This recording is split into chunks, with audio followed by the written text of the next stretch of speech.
Des preuves clés sur Anne Boleyn ont été découvertes après être passées inaperçues pendant des siècles, a déclaré à Express.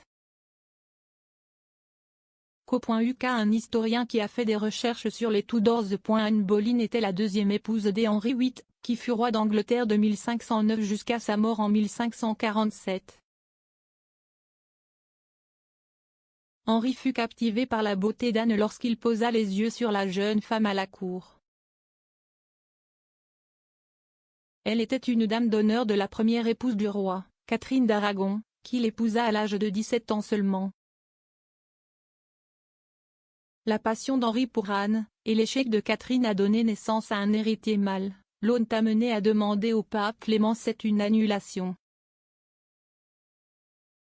de son premier mariage pour qu'il puisse se remarier. Cependant, ses appels au pontife ont été rejetés, le conduisant à se séparer de l'Église catholique et à créer l'Église d'Angleterre.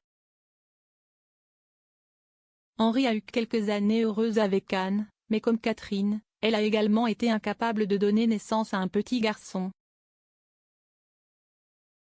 Sa relation avec Henri s'est détériorée, les hostilités entre les deux s'intensifiant après qu'Anne ait été accusée d'avoir des liaisons. Anne a finalement été exécutée en 1536, 3 ans seulement après qu'elle et Henri se sont mariés et ont accueilli leur fille Élisabeth, la future reine. Un historien a révélé comment Henri regrettait ses actions envers Anne, avec des preuves clés de ses sentiments envers elle passant inaperçus pendant des siècles. Sandra Vasoli a expliqué comment, dans les dernières heures d'Henri, il a exprimé des remords à ses proches alors qu'il était mourant. Madame Vasoli, qui a écrit le livre de 2015 Anne Boleyn Letter from the Tower, A New Assessment, a fait sa découverte des regrets d'Henri pour sa femme dans un livre français conservé dans les archives de la British Library. L'expert a déclaré à express.co.uk, vous pouvez voir cette écriture, même si c'est difficile car tout est en vieux français. Il y en a peut-être même plus dans son livre à ce sujet, mais qui parcourt cet énorme volume de vieux français? Personne. Donc, beaucoup de ces choses, je pense, passent inaperçues. Le volume que Madame Vasoli a déterré des archives était de l'évêque White Kenneth, un expert historique et traducteur de l'époque. Il a cité le livre Cosmographie universelle, écrit par l'écrivain français, voyageur et frère franciscain André Tevet, qui a vécu en même temps qu'Henri et qui était peut-être là à sa mort.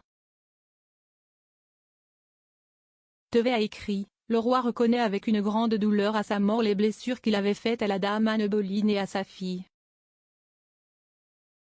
Plusieurs gentlemen anglais m'ont confié qu'il s'était repenti sur son lit de mort des injustices faites à la reine Anne Boleyn.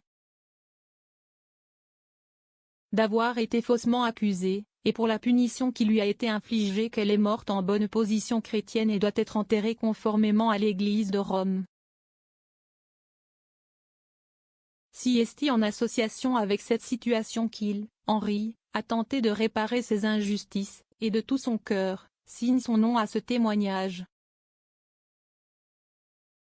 Madame Vasoli a déclaré que le récit fourni par Tevet correspond à ce que nous savons déjà sur Henri et ses derniers jours.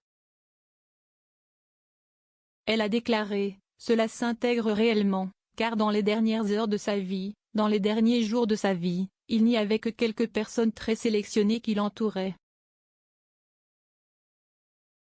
Nous savons que sœur Antonie Denny a été invitée à dire à Henri que ses heures étaient limitées et que sa mort était imminente. Et à ce moment-là, ils ont convoqué Thomas Cranmé, l'archevêque, mais au moment où il est arrivé d'où qu'il soit, Henri ne pouvait plus parler. Il y avait quelques personnes qui étaient là avec lui au moment de sa mort. Vous devez vous demander à qui Henri a avoué ce chagrin et si l'ont avoué ou l'ont dit à ce frère franciscain. Anne Boleyn Letter from the Tower, A New Assessment a été écrit par Sandra Vasoli et publié par Made Global Publishing en 2015. Il est disponible ici.